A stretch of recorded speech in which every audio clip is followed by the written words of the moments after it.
Welcome back to the What's Up Eddie channel, Divine Therapy Sessions. And of course, I'm the one and only Eddie. So glad to have you guys back. And these are my Divine Therapy Sessions. And today's Eddie's God Conscious topic. We're going to talk about, leadership, spirituality, being a spiritual leader, righteousness, and what it is that what do we do with those things, right? Like, when we have those titles, I guess when we claim them for ourselves or people put those titles on us, right? A lot of it has to do, I feel like, with the audience that you have as well, right? I don't care if you have one person. If one person's listening, you're making an effect on a whole bunch of people, whether or not you believe that or not. Everything has a ripple effect, right? Because if I say something like, hey guys, anyone who wears a black shirt, you don't want to talk to that person. And so what if some people started to believe that, right? And so like people will actually go out there not talking to people with black t-shirts. Well, the reason why I say that is because people out there do stuff like that, and some people will listen to that. So just know that there's a ripple effect is what the point I'm trying to make. Okay, so in being a leader, I feel like being a leader, it doesn't matter your audience, whoever your targeted group is. I believe that like there should be some, especially too, like in the spiritual world, I feel like you find that there's a lot of people with a lot of opinions. Good, that's great, man. I think that we should all have different opinions, but just I think when you're dealing with other people, we have to come from a place where we're actually thinking about how far our words can be, right? You think about I think about a leader who stands the test of time, right? And that leader is Jesus Christ. I feel like his teachings are far-reaching. What is, I don't know how many years it's been, but it's been an astronomical amount of years that he's had. It still has a prominent effect, and I don't see that going away ever. I feel like it's going to be like that way to the test of time. It'll continue to go. It'll be past even my time here on Earth. I really do believe that. But the reason why I say Jesus Christ is because you think about the teachings, man. If you just spent, and like today, I spent a few hours just reading his teachings. And if you want to be a leader, I would definitely look into Master Jesus, because like he's just and the way that he teaches with real world teachings, and to me he's an inspiration. He's my salvation.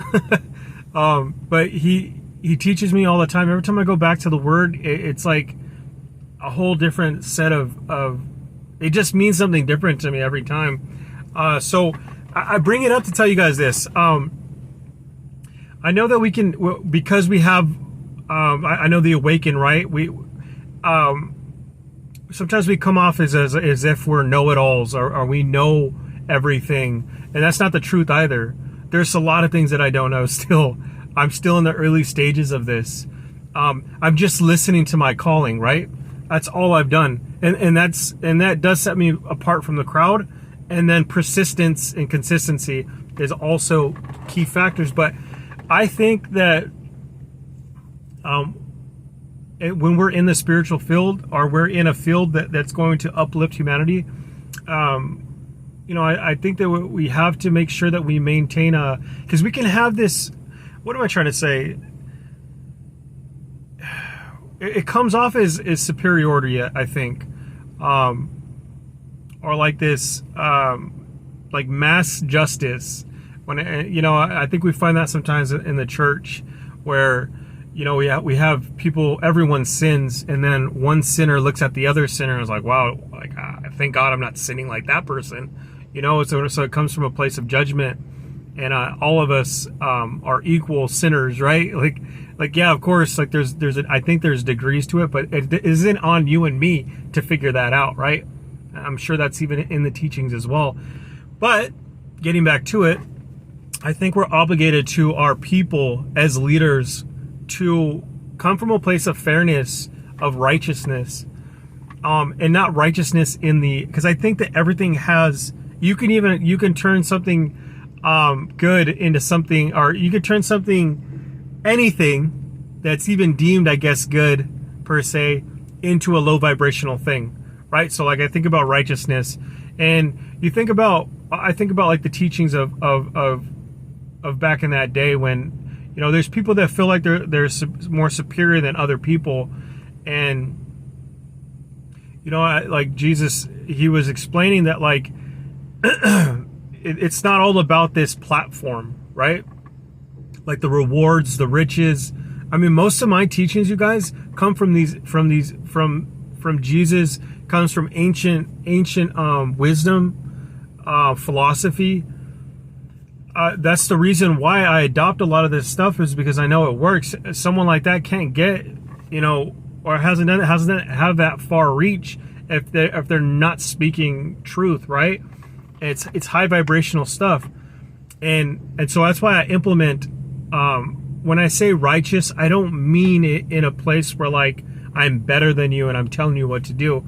And that's why I think as leaders, for anyone who out there who wants to get into this, or you're going to get into it because you're on this channel, you guys are vibrating at the same frequency. You're probably going to be getting called to do some type of work that might be similar to what I'm teaching you right now in the spiritual field, right? So you always want to have, I feel like a checks and balances, you know, like a more, and I feel like that's a moral code. And for me, my checks and balances happens to be the Bible. It happens to be God, virtue, to have virtue, to be, I wouldn't say religious. I think at one point I was, but that was long ago. That ship is sailed. But I would say this. I would say that any religion has very good teachings in it, and you can adopt those teachings. I would say this: just because someone has warts on their face, would you not talk to them? Most people won't, but that person might have the most valuable information, or the information that you need, and so that you're cutting yourself off from a miracle, a straight up miracle. So keep your mind open, right? Like don't use your two eyes. Use the eye that matters. But getting back to it, I feel like the teachings that he's saying to us that I like to adopt is that make sure that you're not coming from a place of pointing your finger at someone and telling them what to do, how to do it. And as spiritual leaders, we already come from a place that we're wounded. All of us are wounded warriors, right?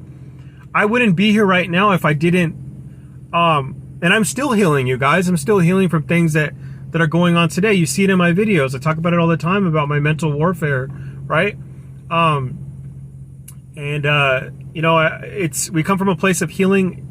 We have to heal the past. We go through the dark side to figure out what it is that how we shouldn't live, and then we get to a side where we look at this other way of living, and then it's a little bit more high vibrational, right? And you have better results. And I just feel like, I don't know why righteousness just kept coming out to me, and I wanted to tell you guys, it's like, you could be righteous, but what kind of high vibrational righteousness am I talking about? And it took me 8 minutes and 55 seconds to get to this point, and hopefully you guys got this far, and if you did, congratulations, because this is actually what I really wanted to talk about, but in a roundabout way, I guess this is what we're going to get to. 9/11 on the clock. High vibrational righteousness. I feel like when you're fair to everybody, and one of the teachings that were pivotal of Jesus Christ is he said that someone had told him, "What do you believe is the grandest or the greatest commandment?" And Jesus said to love God, and love God with all of you. And then he said, right afterwards, he said to love your neighbor as you love yourself, and essentially as you love God, right? And that type of thinking was obtuse from the thinking of that time period, because back in those days is almost as if like today, you just do the math, right? Back in the day, that like they had their traditions, they wore their what do they call, Sadducees, Pharisees, they cleaned their cup a certain way, they wore their linen, right? They you couldn't eat at the table, right? And Jesus had many parables, teachings about this.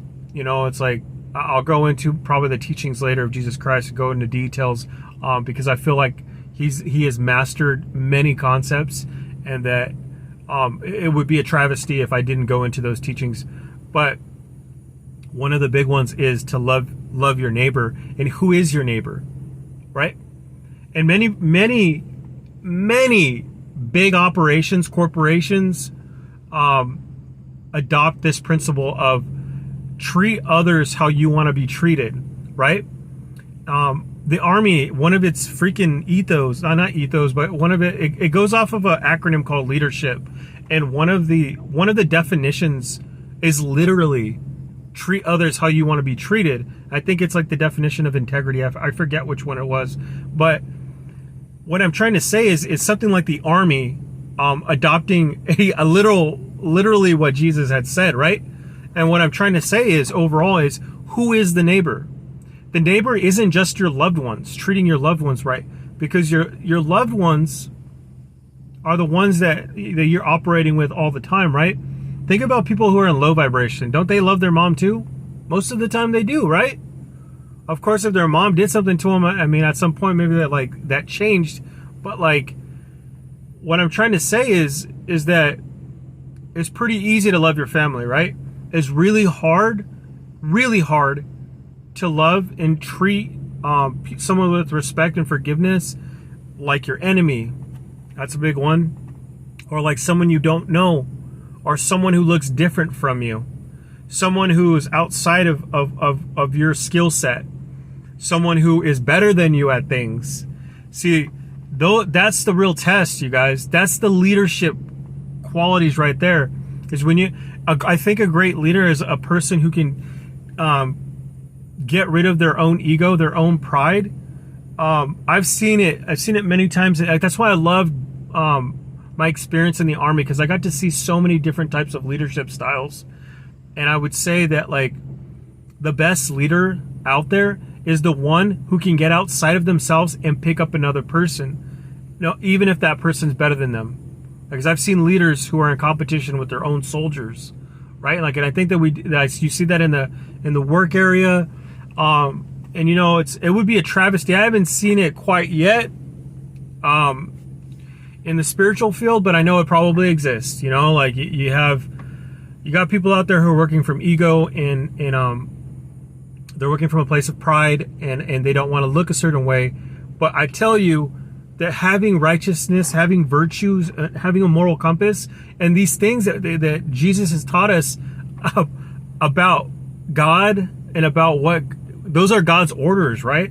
God wants us to be righteous people. He wants us to have these I would say rule set, man. It's like a compass to live life in a way that's going to get you somewhere, right? Whether you believe you're going to go to heaven or whatever the promise is, because the promises are there, right? If that's what you're about. But if you're not, if you still follow those concepts that he has taught, that God has given to him, to give to us, those concepts will get you far. That's why I always say there is no difference in this world. If you're a freaking, I don't know, Fortune 500 company, or if you're a plumber working on toilets, if you're a person who lives off the streets, if you implement the teachings that is given, that are very spiritual, are far thinking, far reaching, right? That are limitless. If you implement those teachings, just a little bit of them, I promise you will grow. You'll grow immensely too, and in a very short period of time. There's no way that you wouldn't. That's a promise. I promise it. But You know, that was something that kept coming up to me, is like, I know that I see so many people coming out, coming out in how do I put this in a way that's gonna, I guess, easy to digest.